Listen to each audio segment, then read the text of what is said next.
আরে ও আনন্দ, যাচ্ছ কোথায়? বলছি আমাদের এখানে খেতে এসো। মাটির হোটেলে রান্না খেলেই দেখবে পরাণ জুড়িয়ে গেছে।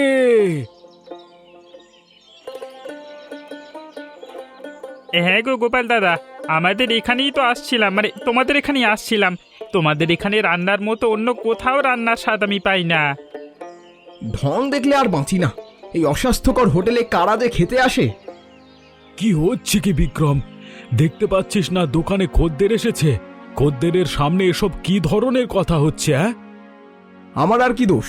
আমি উচিত কথা বললেই দোষ হয়ে যায়? আমি কি একটা কথাও মিথ্যে বলি? মিথ্যে না বললেও এইখানে তোর কোনো কথা বলবার দরকার নেই। সারাদিন হোটেলে বসে কোনো কাজ করিস না, শুধু উল্টোপাল্টা কথা বলিস। দেখো বিক্রম, তোমাদের হোটেলে কারা খেতে আসে না আসে জানি না, তবে যারা আসে তারা ভেবেচিন্তে আসে। হোটেলের খাবার কোনোভাবেই অস্বাস্থ্যকর নয়, তাই না? তোমরা তো শহরের মানুষ না, তাই শহরের ভাবগতি কিছুই বোঝো না। তাই এসব বলো। যখন শরীর খারাপ হবে তখন বুঝবে। আর একটা কথা বললেও তোকে এখান থেকে বের করে দেবো আমি। তাড়াতাড়ি ঘরে যা বলছি। কালকে থেকে তুই আর হোটেলে আসবি না।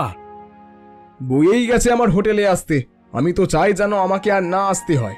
গেলাম আমি। থাকো তুমি তোমার মাটির হোটেল নিয়ে।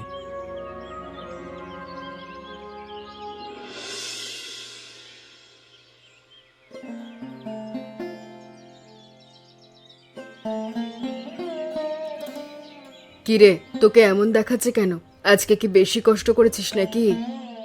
আমি আর এই গ্রামেই থাকবো না, তোমাদের বাড়িতেই থাকবো না। কেন রে, কি হয়েছে? নিশ্চিত তোর বাবার সাথে আবার ঝগড়াঝাটি করেছিস। ঝগড়াঝাটি তো হয়েছে।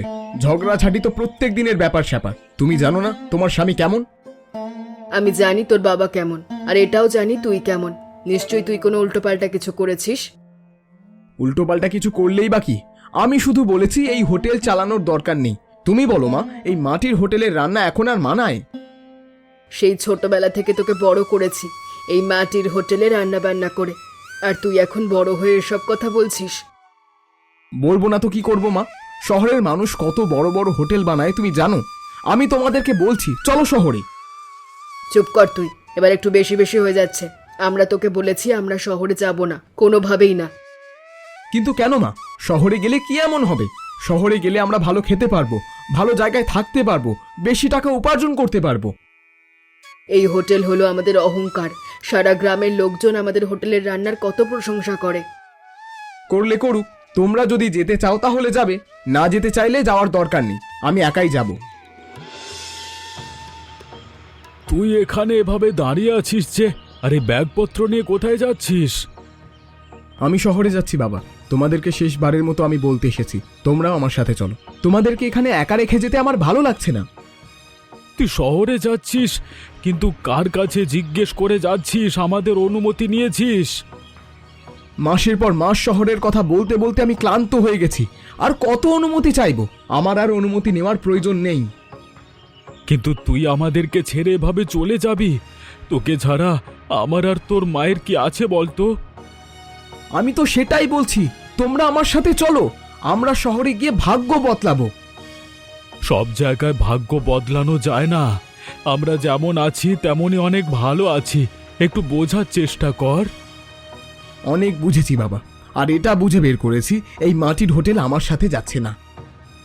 একদিন এমন সময় আসবে যে তুই এই মাটির হোটেলের জন্য কান্নাকাটি করবি, কিন্তু সেটা তুই কোনোভাবেই আর পাবি না। আমি একবার যদি এই গ্রাম থেকে বের হতে পারি আর শহরে যেতে পারি, আমি আর মাটির হোটেলের আশেপাশেও আসবো না। সারা জীবন শুনতে হয়েছে আমাকে। কিন্তু আমাদেরকে ছেড়ে এভাবে যাস নে বাবা, যাস নে। দাঁড়া দাঁড়া। তাহলে তুই বলছিস তুই একেবারে শহরের জন্য চলে এসেছিস, তাই তো?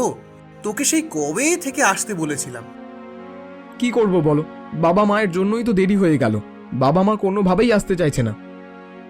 এখন যে তুই চলে এলি, তোর বাবা মা তোকে কিছু বলেনি? বলছে তো, আসতেই দিতে চাইনি। আসার সময় মায়ের কাছে না বলেই চলে এসেছি। এছাড়া আর কোনো উপায় আমার হাতে ছিল না।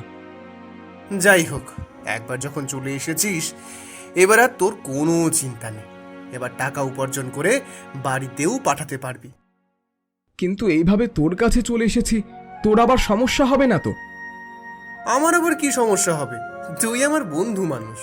তুই আমার কাছে থাকবি, তাতে আবার এমন কি বা হলো?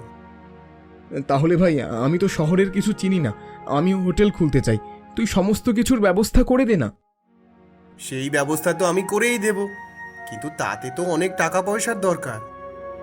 টাকা পয়সা নিয়ে চিন্তা করিস না, আমার কাছে বেশ কিছু টাকা রয়েছে, যদি আরও লাগে আমি শহরে অন্য কাজ করে টাকা জমিয়ে নেব। ঠিক আছে, তাহলে তুই তাই কর, টাকা বেশ ভালো পরিমাণে লাগবে। তোকে অনেক ধন্যবাদ ভাই, তুই বন্ধু হয়েও আমার ভাইয়ের মতো কাজ করেছিস। তোর মতো বন্ধু বাবা ভাগ্যের ব্যাপার। কি যে বলিস না তুই, এখন হাত মুখ ধুয়ে নে, আমি তোর জন্য কিছু খাওয়া দাওয়ার ব্যবস্থা করছি।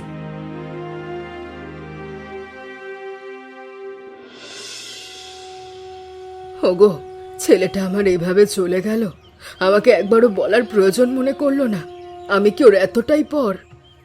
পর নয় সাবিত্রী, তোমার সামনে দাঁড়িয়ে যাওয়ার কথা বলতে পারবে না বলেই তো তোমার কাছে বলে যেতে পারেনি। যাওয়ার আগের দিন রাতেও আমি ওকে কত কিছু বলেছি, সেসব নিয়েই ছেলেটা চলে গেল। তোমাকে বলতে পারলো, অথচ আমাকে বলতে পারলো না।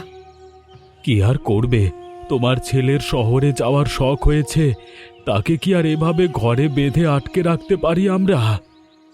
ছেলেটা যাওয়ার পর থেকে হোটেলে কেমন ভিড় কমে যাচ্ছে, মানুষজনও নেই, বেচাকেনাও নেই। তোমার ছেলে যাই বলতো না কেন, এই হোটেল তো ও নিজেই সামলে রাখতো। আমারই হয়তো ভুল হয়েছিল তোমার ছেলের কথা না শুনে। এমন কথা বলো না গো, সেই প্রথম থেকেই মাটির হোটেলটা চালিয়ে আসছি আমরা, এভাবে কিভাবে বাদ দিতে পারি বলো? সেটা তো তোমার ছেলের বোঝা উচিত ছিল, কিন্তু তোমার ছেলে তা বুঝলো না। তুমি দেখো, ও শীঘ্রই আমাদের কাছে ফিরে আসবে। ওই শহরে ওর মন কোনোভাবেই টিকবে না। সেটাই যেন হয় গো, আমাদের আদরের ধন আমাদের বুকে ফিরে এলেই হয়। বিক্রমটা চলে এলেই দেখবে আমাদের হোটেলে আবার আগের মতো বেচাকেনা হচ্ছে। ওগো ওগো, আমার তো জ্বর আসেনি, তুমি কি সেই কখন থেকে বসে বসে মাথায় জলপট্টি দিচ্ছ? এগুলোতে কিচ্ছু হবে না। কি করব বলো, আমার হাতে যে আর কিচ্ছু করার নেই। এত রাতে আমি তোমাকে নিয়ে কিভাবে ডাক্তারের কাছে যাব? ডাক্তারের কাছে যাব বললেই তো আর হয় না, টাকা পয়সার প্রয়োজন আছে। হোটেলে বেচা কেনা নেই, হাতে টাকা পয়সাও নেই। এখন এই অবস্থায় বিক্রমটা সে কত দূরে। বিক্রম থাকলে আজ এই অবস্থায় পড়তেই হতো না, ও নিশ্চয়ই তোমার চিকিৎসা করাতো। তা তো অবশ্যই, কিন্তু বিক্রমটা যে অনেক দূরে, ওর চিন্তায় চিন্তায় তো আজকে আমার এই অবস্থা হয়েছে। কি আর করব বলো, মায়ের মন তো কখনো আমাদের থেকে দূরে থাকে না। ছেলেটা এখন কি অবস্থায় আছে, কি খাচ্ছে, কিছুই তো জানি না। তুমি এসব বলে আমাকে সান্ত্বনা দিচ্ছ, অথচ তুমি নিজেই তো চিন্তা করছো বেশি। তুমি আবার খোঁজ খবর নিয়ে আমার অসুস্থতার খবর পাঠাতে যেও না, আমি দুদিন পরে এমনিতেই সুস্থ হয়ে যাব। ছেলেটার খোঁজ খবর পাই বা কিভাবে? এত বড় শহরে ছেলেটা কার কাছে কোথায় আছে কিছুই তো জানি না। এসব কথা মাথা থেকে ফেলে দিয়ে তুমি ঘুমিয়ে পড়ো, সকালে আবার হোটেল খুলতে হবে। তুমি ঘুমিয়ে পড়ো, তুমি ঘুমালেই আমি ঘুমিয়ে পড়ব। আমি তোমার পাশেই আছি।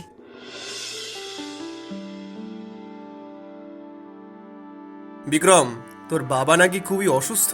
আনন্দ কাকা আমাদেরকে খবর পাঠিয়েছে। কি বলিস তুই? আনন্দ কাকা কিভাবে খবর পাঠাতে পারে? আমি যে তোর কাছে এসেছি এটা তো কেউ জানে না। আরে কাকা জানে না তো যে তুই আমাদের কাছেই থাকিস। কাকা আমাকে এটা বলেছে যেন তোকে খুঁজে তোর কাছে খবরটা পাঠিয়ে দিই। তাই তো বলি, এভাবে তো খবর পাঠানোর কথা নয়।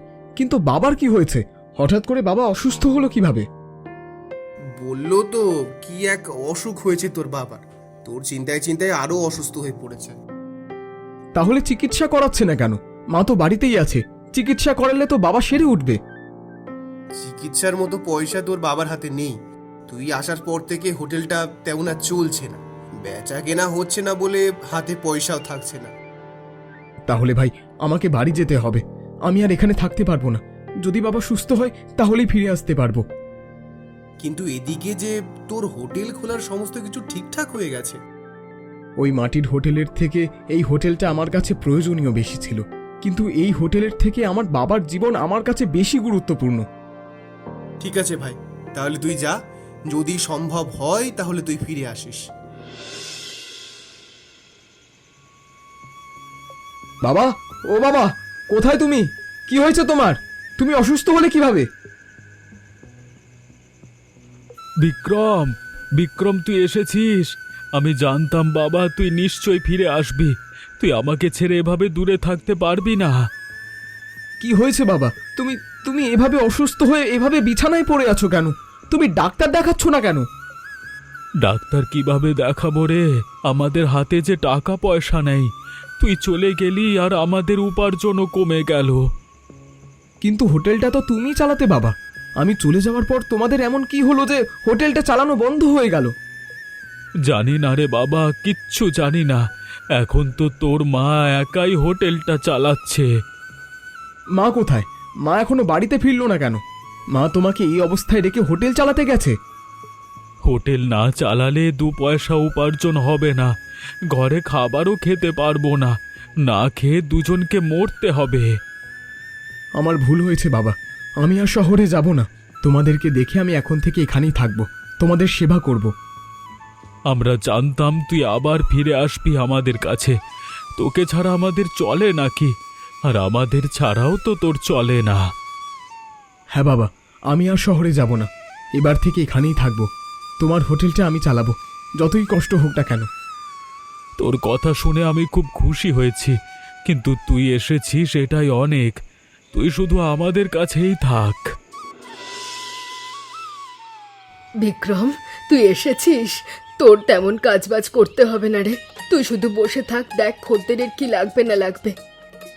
মা, তোমরা এই হোটেলটা বাদ দিতে না পারো। এই হোটেলটা আরেকটু বড় করলেও তো পারো, তাতেও তো অনেক লাভ হয়। ঘরে খাবারের মতো পয়সা নেই, আবার হোটেল বড় করব। তাছাড়া আমাদের জায়গাও নেই। এই ছোট্ট হোটেলে কিভাবে কাজবাজ করা যায়? খদ্দের আসলে তাদেরকে বসতে দেওয়া যায় না, খেতে দেওয়া যায় না। এভাবে রেগে যাচ্ছিস কেন বাবা? সে আগে থেকেই তো এই হোটেলটা আমরা চালিয়ে আসছি। কোনোভাবে সামলে নিলেই তো হয়। তোমরা আছো সেই ছোট লোকই মন মানসিকতা নিয়ে। একটু বড় হোটেল চালাবে, ভালো উপার্জন হবে, আমরা একটু বড় লোক হব। বড়লোক হওয়ার থেকেও খেয়ে পড়ে বেঁচে থাকাটা অনেক শান্তির। হয়েছে মা, তুমি আর এসব কথা বলো না। এসব কথা শুনতে আর ইচ্ছে করছে না। তুমি যাও, গিয়ে রান্নার দিকটা দেখো। হ্যাঁ রে, যাচ্ছি। রান্নার দিকটা প্রায় হয়ে এসেছে। তুই এখানে বস। তুই শুধু আমাকে বলবি আর কি চাই, কেমন? ঠিক আছে, ঠিক আছে। এখন যাও তো যাও। আমাকে একটু একা বসে থাকতে দাও, আমি একটু বিশ্রাম নেব। আরে বিক্রম দাদা, তুমি তো দেখছি শহর থেকে চলে এসেছো। শুনলাম তুমি নাকি শহরে গিয়েছিলে। কি করলে ওখানে গিয়ে? শহরে গিয়ে কি করছি না করছি সেটা তোমাকে জানতে হবে না।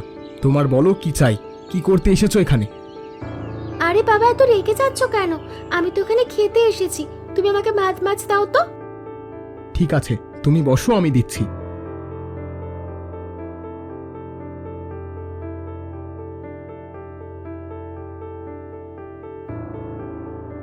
আজকের খাবারটা এমন কেন লাগছে দাদা? প্রতিদিন তো এখান থেকেই খাই, প্রত্যেকদিন ভালোই লাগে, আজকে এমন কেন লাগছে? সেটা আমি কিভাবে বলবো? আজকে তোমার মুখে কেমন স্বাদ লাগছে সেটার জন্য আমি দায় নাকি? তুমি এভাবে রেগে কেন যাচ্ছ? আমি তো খারাপ কিছু বলিনি। আমি শুধু জিজ্ঞাসা করেছি আজকের স্বাদটা এমন কেন। আরে বাবা, বড্ড জ্বালা যন্ত্রণা তো। এই, তোমাকে এখানে খেতে হবে না। ওটো ওটো বলছি, এখান থেকে চলে যাও। তুমি আর কখনোই এখানে খেতে আসবে না। তুমি আমার সাথে এমন করে কেন কথা বলছো? আমি এখানে টাকা দিয়ে খেতে এসেছি, বিনামূল্যে তো খেতে আসিনি। লাগবে না তোমার ওই টাকা। যা খেয়েছো অনেক খেয়েছো, এখন এখান থেকে চলে যাও। এখানে এসেছে আমার মাথাটা নষ্ট করে দিতে। এই যে আমাদের সাথে খারাপ ব্যবহার করছো না, এটার ফল তুমি একদিন নিশ্চয়ই পাবে, মনে রেখো। পেলে পাবো, এখন তুমি যাও তো। আমার মাথা খারাপ করো না, তারপর গায়ে হাত উঠে যাবে আমার।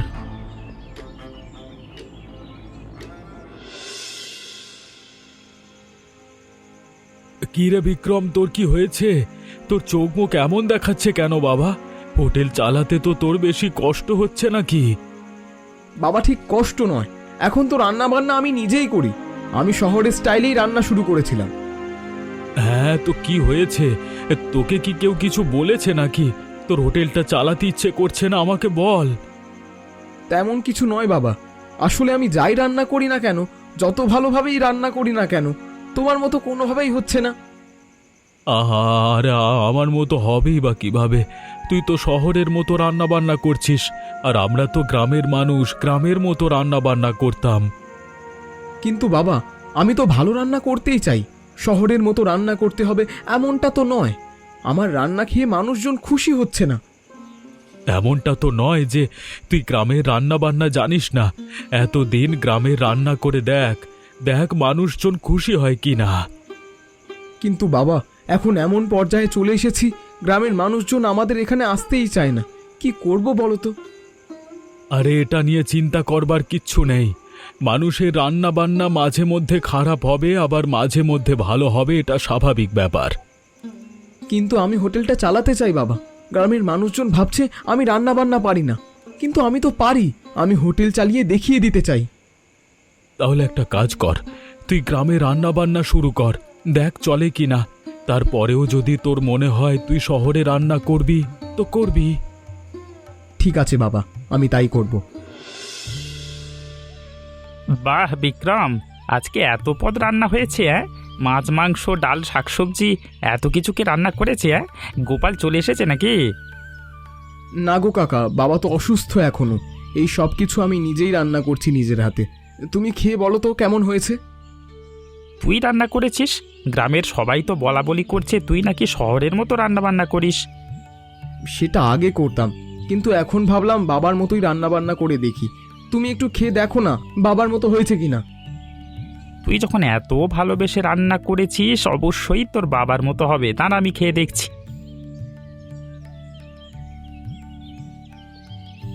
আরে অনেক দিন পরে এমন স্বাদ পেয়েছি, বিশ্বাস কর। তোর বাবা অসুস্থ হওয়ার পর থেকে তো এমন স্বাদের কথা ভুলে গেছিলাম। কি বলছো কাকা, বাবার মতো হয়েছে? তুমি সত্যি বলছো? হ্যাঁ রে, আমি সত্যি কথাই বলছি, তোর বাবার মতোই হয়েছে। আরও যদি তুই প্রত্যেকদিন রান্না করিস তাহলে আরও ভালো হবে। তাহলে এবার গ্রামের সমস্ত খদ্দের আমার হোটেলেই আসবে তো? আসবে রে, আসবে। আমি নিজে নিয়ে আসবো। এই যে তোর রান্না খেয়েছি, গ্রামের সবাইকে গিয়ে বলবো তোর রান্নার কথা। ঠিক আছে কাকা, তুমি পেট ভরে খাও। তোমার আরো লাগলে আমি আরো দেব।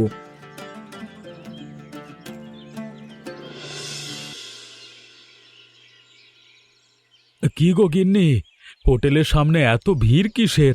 হোটেলে আবার কোনো গন্ডগোল হয়েছে নাকি? বিক্রম কোনো গন্ডগোল করেছে? তা তো বলতে পারছি না, কিন্তু ভিড় দেখে তো তেমনটা মনে হচ্ছে না। ঝামেলা হলে সবাই চিৎকার চেঁচামেচি করতো। তা তো তুমি ঠিক বলেছ। তাহলে এত ভিড় হঠাৎ কি করে হলো? আমাদের হোটেলটা কি আবার আগের মতোই চলতে শুরু করেছে? আমার কিন্তু সেটাই মনে হচ্ছে। বিক্রম কিন্তু বলেছিল তোমার মতোই ভালো রান্না বান্না করে সবাইকে দেখিয়ে দেবে, আর এই হোটেলও ভালোভাবে চালাবে। তাহলে আমাদের ভাবনাটাই সঠিক গো। নিশ্চয়ই বিক্রম এমন কিছু করেছে যার জন্য হোটেলে অনেক ভিড় জমেছে। তাহলে বিক্রম অবশেষে আমাদের হোটেলের হাল ধরলো, আমাদের হোটেলের মূল্যটা বুঝতে পারলো। সেটা কি আর সাধে? গ্রামের মানুষজন ওর আত্মসম্মানে আঘাত করেছে, তাই ও সবাইকে দেখিয়ে দিয়েছে ও নিজেই পারে। আমার ছেলেটার সারা জীবন এই ব্যবসা করার ইচ্ছে ছিল, শুধুমাত্র মাটির হোটেল বলেই এখানে ব্যবসা করতে চাইনি। এবার দেখবে ও নিজেই এখানে হোটেল খুলে বসেছে, পাশাপাশি আমাদের এই হোটেলটাও বড় করেছে। চলো চলো, আমার আর তর্স হয়েছে না, আমরা সামনে গিয়ে একটু দেখি।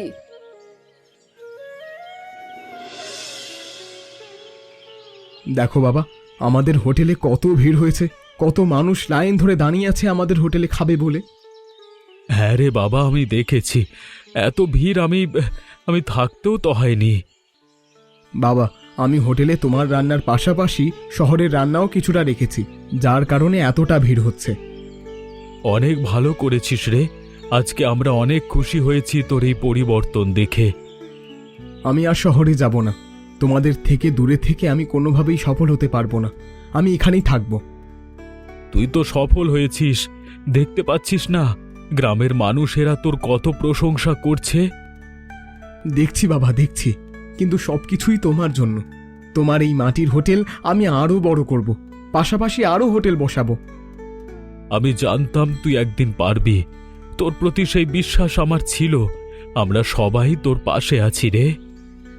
তোমরা এভাবে দাঁড়িয়ে আছো কেন? তোমরাও বসো। তোমাদেরকে আমি আজকে নতুন নতুন রান্না করা খাবার খাওয়াবো।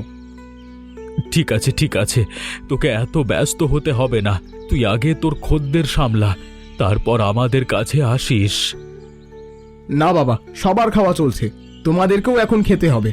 তুমি বসো, আমি খাবার দিচ্ছি। এমনই মজার মজার গল্প দেখতে আমাদের চ্যানেলটিকে সাবস্ক্রাইব করতে ভুলবেন না। আচ্ছা বলো তো বন্ধুরা, এই গল্পে বিক্রম রাগ করে কোথায় চলে গিয়েছিল?